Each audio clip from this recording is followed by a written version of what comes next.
Livro de Apocalipse, capítulo 2, vamos ler do versículo 1 ao versículo 7, carta à igreja em Éfeso. Diz assim Apocalipse, capítulo 2, versículo de 1 a 7.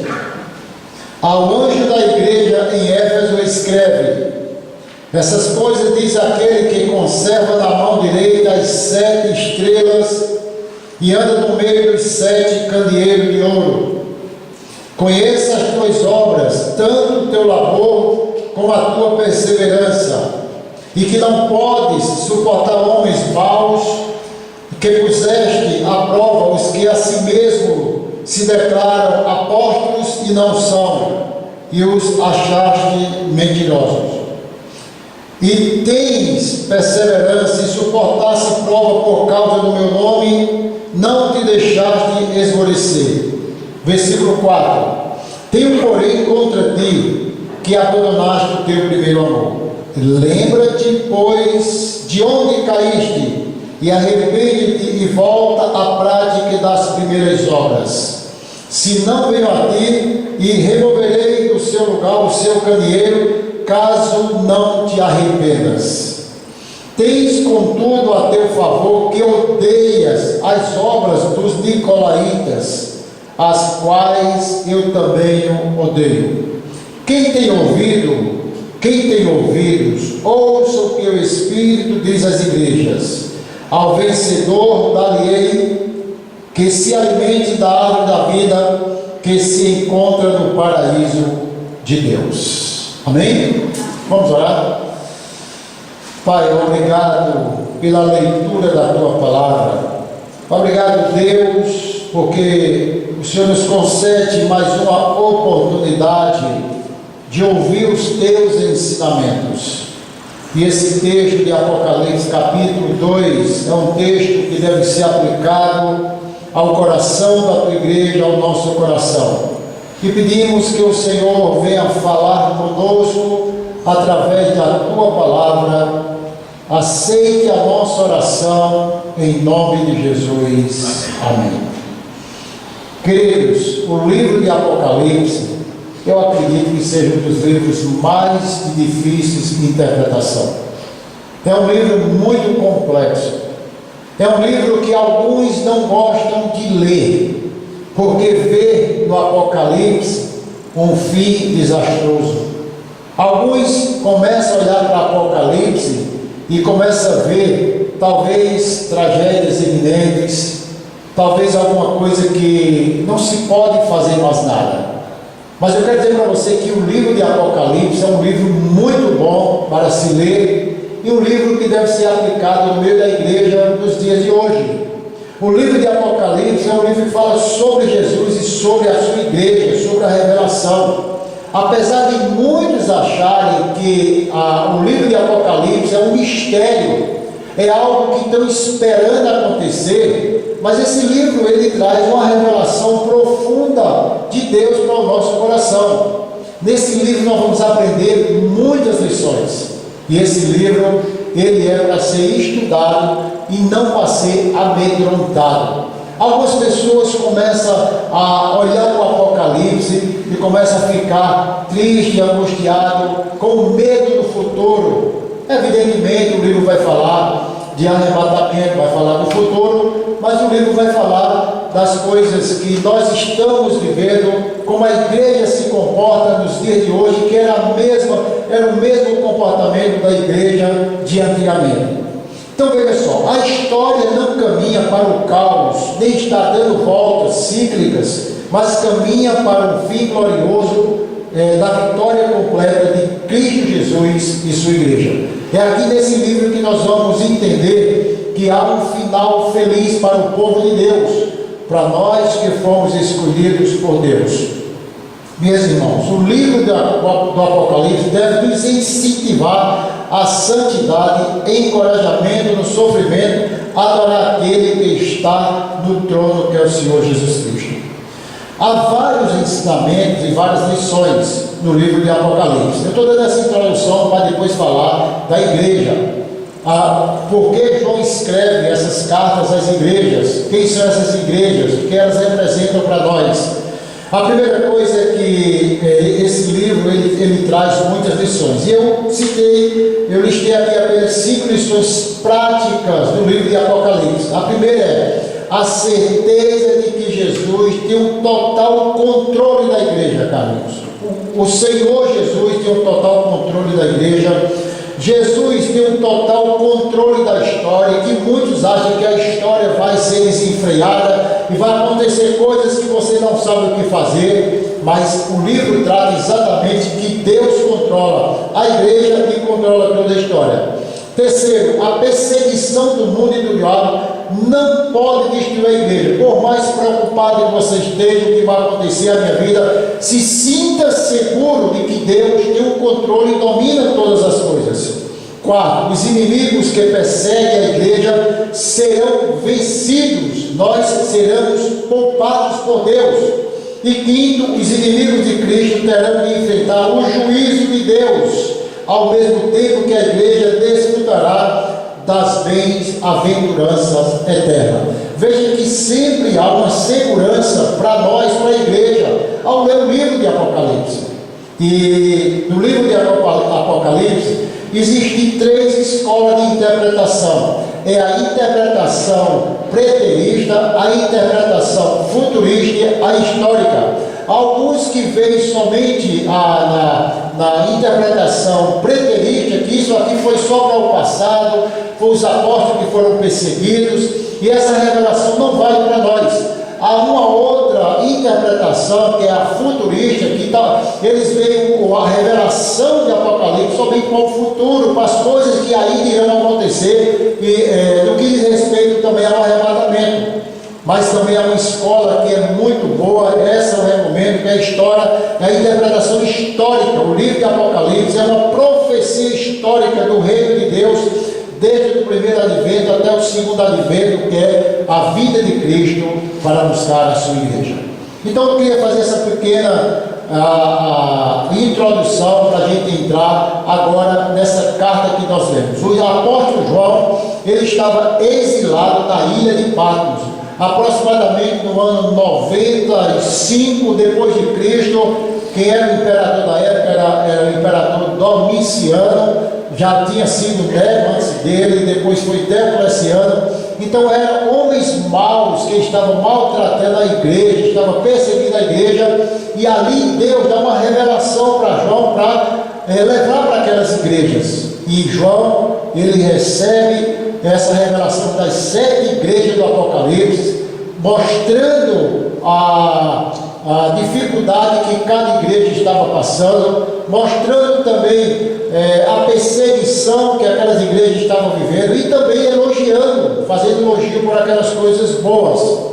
E a primeira carta que João recebe a revelação é a carta à igreja em Éfeso, uma cidade extremamente importante, uma cidade que tinha uma população de aproximadamente 200 mil habitantes. Não era uma cidade portuária, era uma cidade que recebia muitos turistas, era uma cidade que tinha muitas pessoas trabalhando, chegando, e também era conhecido como uma cidade do misticismo, da idolatria e da imoralidade. Mas o problema é que essa cidade era desse jeito. Mas a questão, Roberto, é que a igreja estava sendo influenciada pelos costumes da cidade. O problema é que a igreja que João escreve estava recebendo todas as influências lá de fora. E é por isso que essa carta chama-se a carta à igreja de Éfeso, uma igreja que perdeu o seu primeiro amor. A igreja que não mais tinha aquele vigor, vivia aquela lua de mel. Então essa é a história dessa cidade chamada Éfeso. Para você ter ideia, alguém diz assim: a moral do templo era pior do que a moral dos animais, era a cidade, pois nem cachorros promíscuos se mutilam reciprocamente. Então era uma imoralidade desenfreada, era a cidade. Mas por que João escreve essa carta direcionada para a igreja? Havia sim uma preocupação, porque muitos membros da igreja estavam sendo influenciados por essas práticas místicas, essas práticas imorais. Era a imoralidade entrando dentro da igreja. Se você parar um pouco para pensar, você vai entender que esse mesmo comportamento tem adentrado em algumas igrejas, tem adentrado no meio do povo de Deus. E nós que estamos aqui nesta noite devemos sim combater esse tipo de comportamento, devemos sim levantar os nossos olhos à bandeira de Deus em prol do seu reino, de que a igreja é uma igreja que tem que ser santa, separada, é uma igreja que foi comprada, lavada no poderoso sangue de Jesus Cristo. Então o que acontece? João escreve essa carta à igreja de Éfeso numa situação extremamente complicada que vivia aquela igreja. É bom a gente observar que Deus, Ele sabe de tudo que está acontecendo com a igreja, não é? Acabamos de cantar, esse lugar é do Senhor, então é de Deus a igreja, e Deus sabe das necessidades da igreja, Deus sabe de tudo que nós estamos passando, Deus conhece os nossos pensamentos, então Ele entende. É por isso que Ele agora manda uma palavra para uma igreja que estava quase se desviando, considerando que havia alguém dentro daquela igreja que não se dobrara diante das situações adversas. Existia dentro daquela igreja alguém que não negociava com o pecado, alguém que resistia fortemente à perseguição, que ele vai falar desses dois tipos de pessoas: aqueles que se dobravam, aqueles que estavam abandonando a sua fé, e aqueles que permaneciam firmes em meio às tempestades e às lutas. E é isso que nós vamos aprender nessa igreja de Éfeso, essa igreja do Apocalipse. Ele começa a carta direcionando ao pastor da igreja, ao anjo da igreja. Preste atenção e fique com a sua Bíblia aberta. No versículo 1 ele diz assim: ao anjo da igreja em Éfeso escreve: estas coisas diz aquele que conserva na mão direita as 7 estrelas e que anda no meio dos 7 candeeiros de ouro. Primeira coisa que ele vai falar aqui, uma curiosidade, é que você sempre vai ver o número 7 na Bíblia. Só no livro de Apocalipse aparece 54 vezes o número 7. Por que o número 7? O número 7 é o número da perfeição de Deus, é o número 7. O número 6 é o número do homem. Alguns até dizem 666, né, que é o número da besta, mas o 6 é o número do homem. E o número 7 é exatamente o nome, o símbolo da plenitude de que Deus completa toda a sua obra. E nós vamos ver esse número 7 aparecer somente no livro de Apocalipse 54 vezes. Queridos, por que 7 igrejas? Tinha muitas igrejas lá na Ásia Menor, mas João escolhe exatamente 7 igrejas que ele conhecia para que elas servissem de representantes da igreja em todos os tempos. As 7 igrejas representam a totalidade das igrejas, do que ele queria falar, o que ele queria alcançar, até chegar aos nossos dias, está revelado aqui nessa igreja. Até cada igreja dessa vai ter um ensinamento para nós, vai ter uma repreensão para nós, vai ter uma advertência para nós, e também vai trazer uma palavra de ânimo para nós. Porque Deus é aquele que mostra o erro, aquele que mostra o pecado para você, mas Ele ao mesmo tempo, Ele te convida a confessar o pecado, te convida a trazer para o seu altar o seu pecado e a sua vida, para que você venha receber as benesses e o perdão de Deus. Ao anjo da igreja, o anjo aqui é o líder da igreja, é o pastor da igreja, é alguém que estava conduzindo a igreja, porque Deus traz a palavra através do pastor para a igreja, ele vem primeiramente. Não que vocês não aprendam, que vocês não tenham recebido de Deus. Claro, vocês têm buscado, vocês têm orado, têm se dedicado, cada um de vocês, mas aqui a responsabilidade é do anjo de Deus.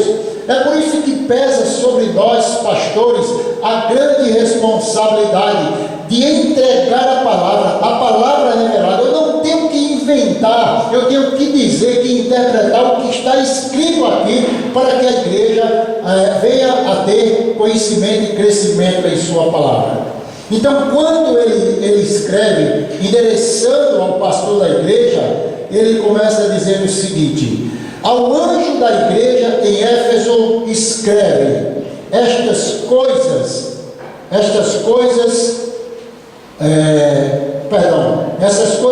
aquele que conserva na mão direita as 7 estrelas e anda no meio dos 7 candeeiros de ouro. O que acontece aqui? Preste bem atenção. Ele começa mostrando a ideia de conservar, para você ver que esse medo do futuro, esse medo da escatologia não pode prevalecer no meio do povo de Deus. A ideia aqui, quando diz conservar, é segurar firme na mão. É como se Deus estivesse acima dela. Eu tenho o controle da minha igreja, tudo está nas minhas mãos. Por mais que eu e você fiquem preocupados, angustiados com algumas coisas que acontecem na igreja, nós ficamos, mas tudo está dentro do controle de Deus. Amém? Ele diz: aquele que conserva, aquele que controla a igreja, é aquele que fala para a igreja de Éfeso, é aquele que fala para você nesta noite, para você que recebe a palavra do Senhor. E ele diz aqui as 7 estrelas. As 7 estrelas são as 7 igrejas. Cada igreja, as estrelas representavam as igrejas, e ele fala para cada igreja. Perceba que Jesus reitera lá no livro de João, quando ele diz assim: eu lhes dou a vida eterna, jamais perecerão, e ninguém as arrebatará da minha mão. Quando a igreja se submete ao controle de Cristo, sua doutrina e sua vida deixaram de correr perigo. Ele diz assim: eu conservo, eu cuido. Ele diz: eu tenho as minhas ovelhas, ninguém pode arrebatar. Isso é uma doutrina que deve ser segura no coração de cada um de nós, Maria Clara. Você está seguro, nós estamos seguros nas mãos de Deus.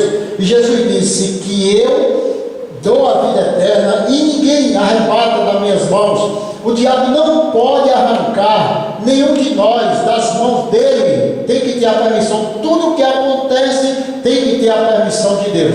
Se você for olhar, estudar o livro de Jó, você vai entender que ali Satanás, ele teve a permissão de Deus para tocar em Jó. Ele passou por uma luta muito grande na sua família, perdeu os filhos, perdeu os bens materiais, perdeu a saúde, mas tudo estava dentro do controle de Deus. É muito comum nós ficarmos perturbados, porque isso aconteceu, porque isso não aconteceu dessa maneira. Meus irmãos, botem na sua cabeça, mesmo entendendo que o homem é responsável, mas Deus controla todas as coisas. Nós aqui não sabemos o que falamos e o que fazemos, mas o Senhor sabe todas as coisas. Isaías diz assim: eis que nas palmas das minhas mãos te gravei, os teus muros estão continuamente perante mim. Ele vai falar de 7 estrelas, 7 candeeiros, representam os membros da igreja de Éfeso. Ele diz: eu tenho o controle da igreja, eu tenho o controle dos membros, eu tenho o controle de toda a situação. Meus irmãos, o pano de fundo aqui é o Senhor chamando a igreja para a fidelidade. A igreja que perdera o primeiro amor, a igreja que não mais buscava Deus daquela maneira, a igreja que estava sendo infiel a Deus. Há um grande relacionamento dessa carta aqui de fidelidade, quando ele diz assim, que vocês me abandonaram. É muito comum a gente ver essa relação de fidelidade conjugal, marido e mulher, atribuída a Deus e a nós, não é? Tiago diz assim: infiéis, adúlteros, não sabeis que a amizade do mundo é inimiga de Deus? Aquele que constitui-se amigo do mundo, constitui-se inimigo de Deus. Por que essa palavra, infiéis? Porque está falando de um relacionamento, é marido e mulher, é como se o marido fosse infiel à mulher e vice-versa. Então, ele traz aqui uma aplicação para nós, como nós somos a noiva de Cristo, ele é um noivo, ele, vocês não podem ser infiel a mim. A infidelidade é que acaba o quê? Um relacionamento. E ele vai agora tratar com essa igreja, mostrando que o juízo começa pela casa de Deus. Deus não vai tratar dos de fora antes de tratar dos de dentro da igreja. Deus vai tratar de mim, vai tratar de você. E ele começa a dizer assim no versículo 2: para quem ele fala? Para o pastor. O que pode significar que também ele fala para os membros da igreja, quando ele diz assim: conheço as tuas obras, fica com a sua Bíblia aberta, tanto o teu labor como a tua perseverança, que não pode suportar homens maus, e que puseste à prova os que a si mesmos se declaram apóstolos e não são, e os achaste mentirosos. Conheço as tuas obras. A ideia aqui não é que Deus somente conhece, ele tem um conhecimento e ele não faz nada. Eu até falei que ele conhece e ele age dentro da sua soberania pelo povo de Deus. A igreja era envolvida com a obra. Aqui nós estamos entendendo que há uma abrangência da obra de Deus. Ele faz assim: eu conheço as tuas obras. Se você for ler o Salmo 139, você vai ver o salmista Davi diz assim: para onde eu me ausentarei da presença de Deus? Se subo aos céus, lá tu estás. Se desço aqui na terra, tu também estás. Se pego as asas da alvorada, vou para os confins dos mares, ainda lá a tua mão me guiará.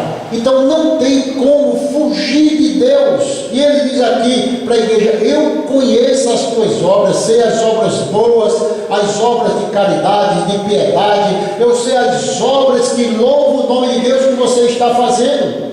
Também sei as obras impiedosas, as obras más que você tem praticado.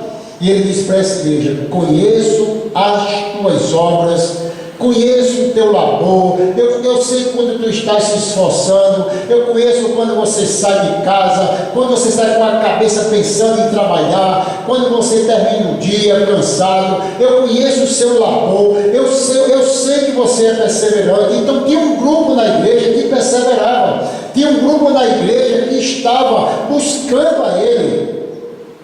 Eles: conheço a tua perseverança, as tuas obras.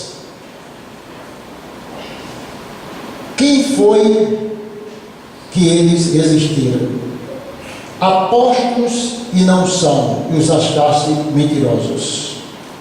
Hoje nós temos dificuldade de entender essa história de apóstolos, mas ele deixa bem claro que sabia de tudo que a igreja estava vivendo. Ele conhece todas as coisas, as obras boas e as obras ruins.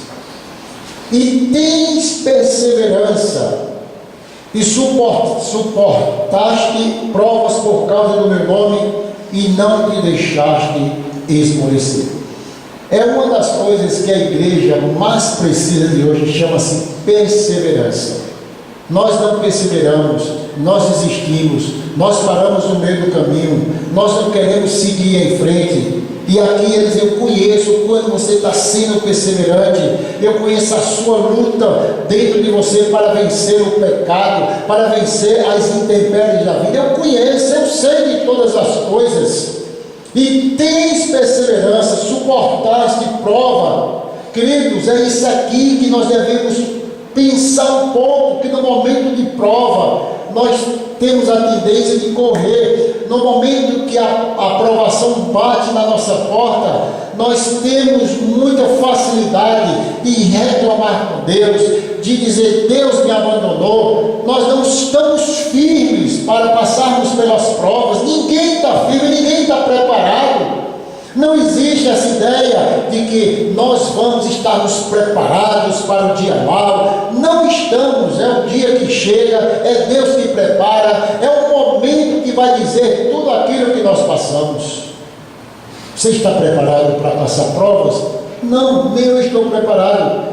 Mas ele fala aqui que esses homens, eles perseveravam. A palavra perseverar ocorre 7 vezes aqui no livro. O termo perseverança significa resistência no meio das tribulações.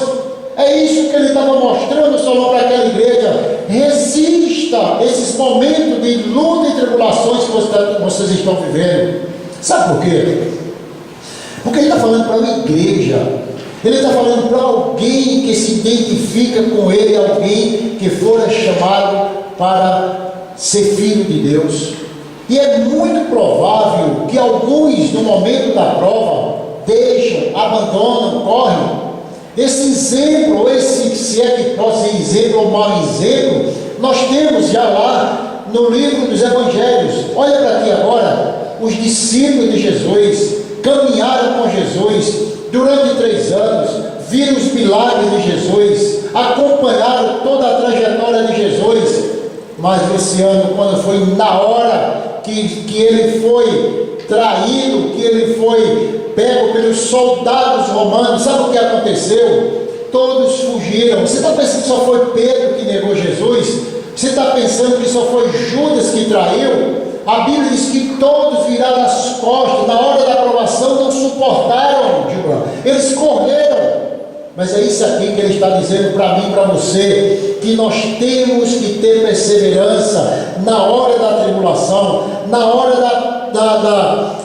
das lutas. Nós temos que resistir à adversidade. Isso é um momento de perseverar. Conheço as tuas obras, você suporta as provas por causa do meu nome. É isso aí, nós só suportamos por causa de Deus. Você já viu aquela palavra que nós falamos assim: eu só estou suportando por causa do Senhor. Eu só aguento isso aqui por causa de Deus. Quantas vezes, Duarte, eu e você ainda pensamos em revidar? Quantas vezes eu e você, Roberto, diz assim: meu Deus, eu vou falar um monte de coisa, eu vou abrir a minha boca, eu vou fazer o que eu tenho que fazer, e você não faz porque Deus não deixou. Há muitas coisas que nós não fazemos porque Deus não deixa, é Deus que sustenta cada um de nós. Perceba que há um controle de Deus em nossas vidas. E ele diz exatamente para esses que, na hora da prova, estão querendo abandonar o Senhor. Precisamos separar o que é provação e o que é tentação. Lá em Tiago ele vai mostrar quando nós somos provados, quando nós somos tentados. A provação vem para crescimento, a tentação vem para destruição. Quando nós somos provados, evidentemente nós somos tentados a resistir àquela prova e achando que aquilo não vem de Deus. Deus prova a nossa fé. O diabo tenta no momento da nossa aprovação. É isso que a igreja estava vivendo, é isso que ele estava mostrando para a igreja e mostrando para nós hoje.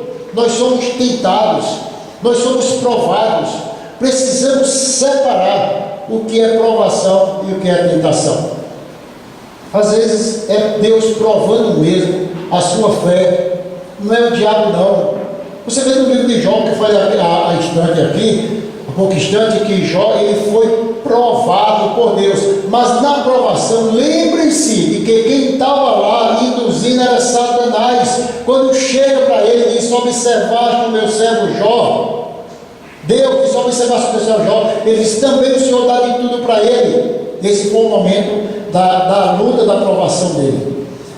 Alguém já disse que o sofrimento dá cor à vida. É no sofrimento que nós crescemos. É muito difícil aceitar essas palavras, esses ensinamentos e até mesmo essas citações, mas alguns sofrimentos vêm para o nosso crescimento. E a igreja, se você for ler a história de Atos dos Apóstolos, a igreja, ela crescia, sabe como? Porque era perseguida. Quanto mais perseguia a igreja, essa igreja crescia. Os homens foram presos, os apóstolos foram presos, e ali, ele diz: vocês não falem no nome de Jesus. Sabe o que aconteceu? Ele se importa agradar a Deus do que a homem. É nesse momento de perseverança, nesse momento de tribulação, que devemos mostrar a nossa perseverança. Aí no versículo 4 ele vai dizer assim: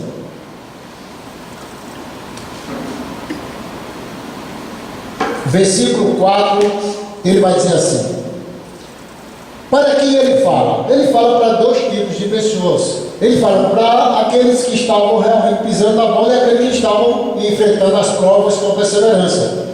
No versículo 4 ele diz assim: tenho porém contra ti, que abandonaste o teu primeiro amor.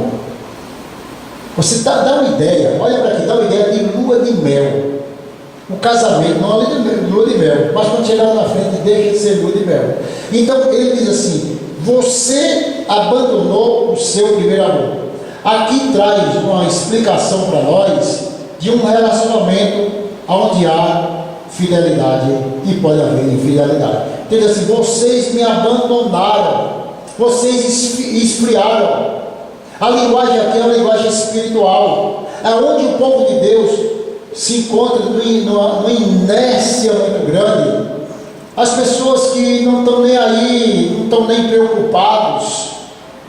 E ele está mostrando aqui que ele estava vendo aqueles que estavam abandonando as primeiras obras. O primeiro amor é aquele momento que nós vivemos na igreja. Vocês lembram do primeiro amor? Nós falávamos mais de Jesus, nós procurávamos mais, nós cantávamos, nós nos reuníamos mais, tudo era encanto, e a igreja perdera esse primeiro amor. Não estava nem aí com o que estava acontecendo, e ele vai falar: tenho porém contra você que abandonou o seu primeiro amor. Em outras palavras, Deus não mudou, Deus não fez nada para que essa pessoa se afastasse, mas eles infelizmente se afastaram. O amor da igreja por Deus, naquela igreja, era secundário, não era primário. Se você for ler os 10 mandamentos, você vai ver lá que uma das coisas que Deus fala é do seu amor. Quando ele diz assim: amarás o Senhor teu Deus de todo o teu coração, de toda a tua alma e de todo o teu entendimento. Mas a Bíblia diz que no fim dos tempos o amor de muitos o quê? Esfriará. Pense direitinho. Pare para pensar se, meu Deus, será que o amor não esfriou dentro de mim?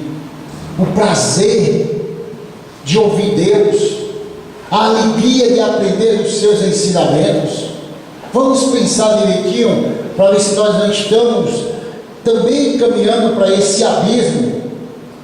Ele diz: vocês abandonaram o primeiro amor. Eu faço uma pergunta: o que faz alguém abandonar o primeiro amor? Primeira coisa é quando o pecado começa a tomar conta da nossa vida. É quando nós não resistimos à tentação.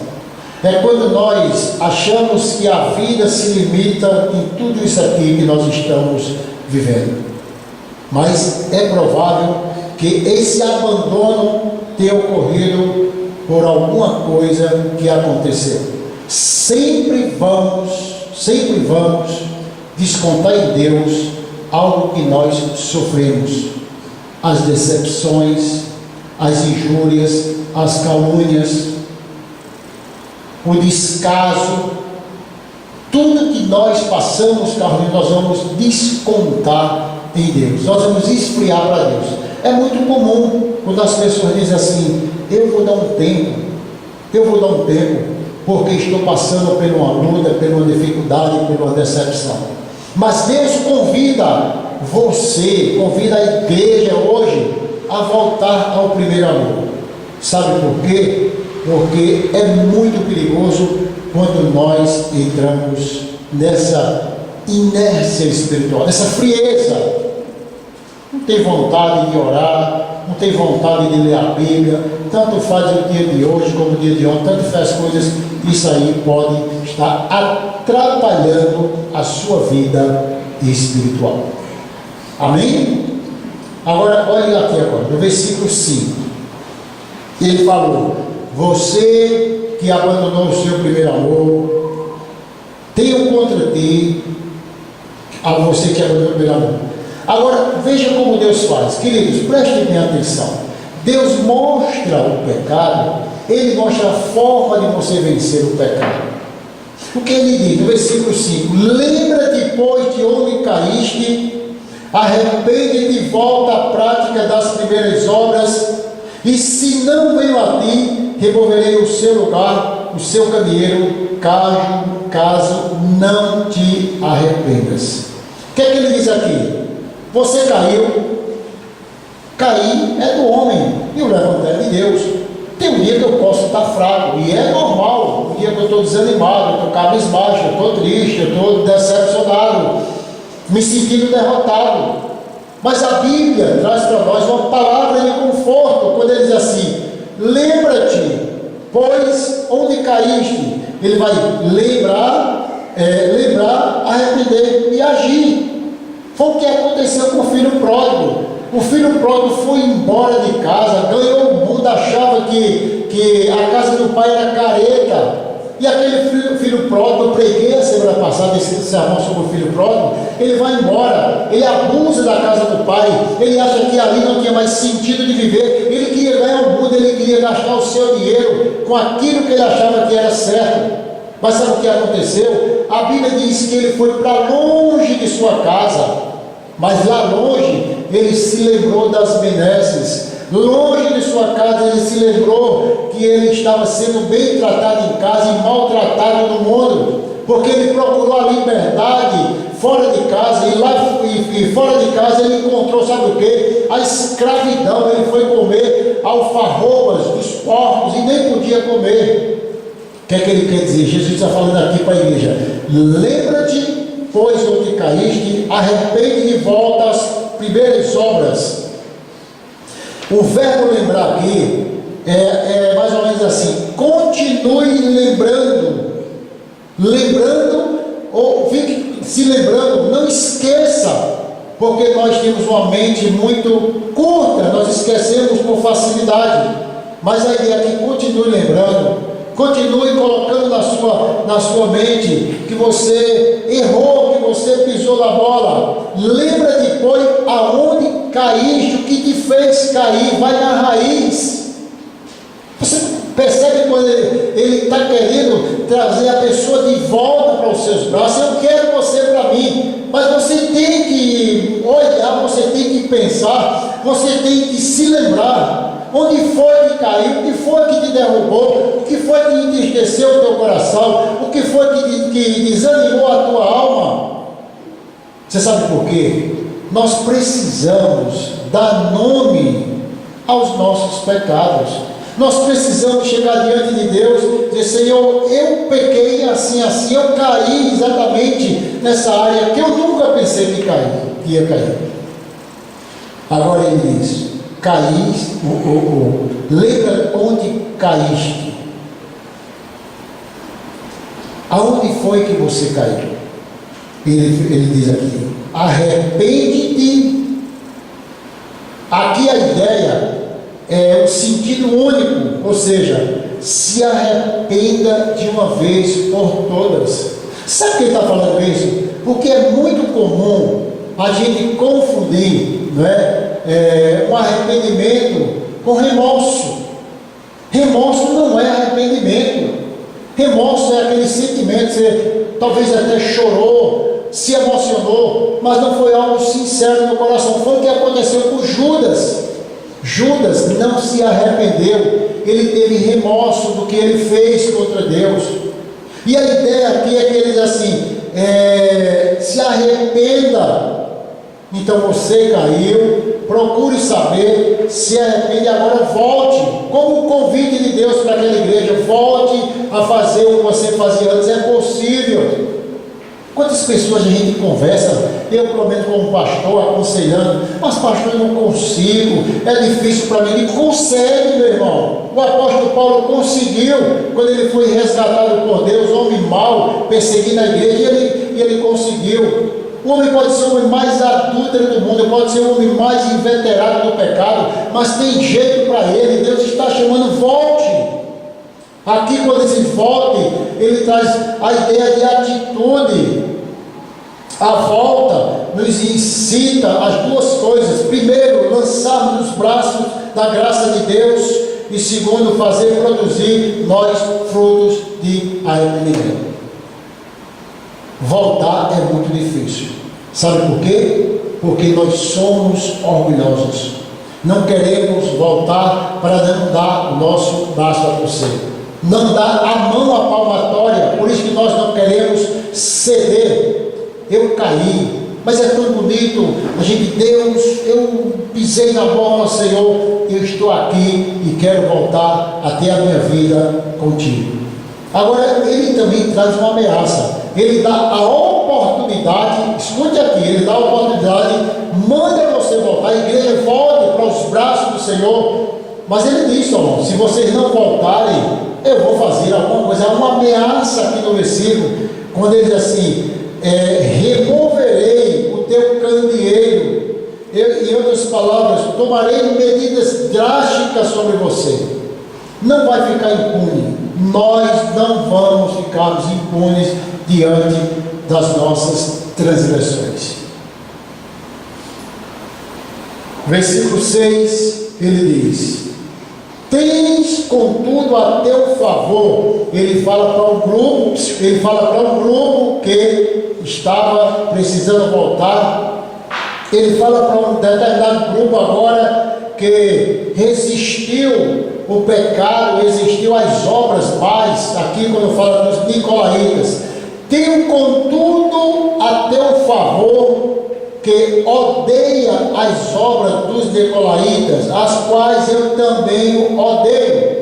É aquele dia, Deus odeia as obras ruins dos homens, não simplesmente os homens. Ele quer trazer os homens, ele quer resgatar os homens, mas as obras mais são que tem prejudicado essa volta com Deus. Para você ter ideia, quem eram os nicolaítas? Alguém diz que um dos estudiosos diz que nicolaítas era um dos 7 lá de Atos dos apóstolos, dos diáconos, que chamava Nicolau. Alguns acham que esse camarada se desviou da igreja, ele sai do meio do povo de Deus e começa a fazer coisas erradas, e também tentando tirar aquelas pessoas do meio do povo de Deus para seguir o seu caminho do erro, o seu caminho da impiedade.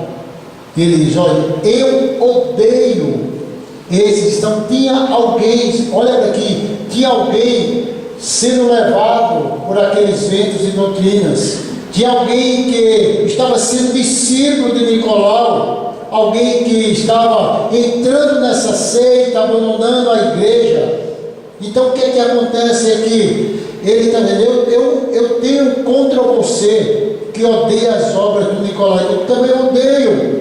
Então os que estavam resistindo e os que estavam cedendo, Deus estava vendo todas as coisas, mas ele diz assim, olha, eu odeio essas obras. Dá para você entender como Deus odeia as obras de impiedade que nós cometemos?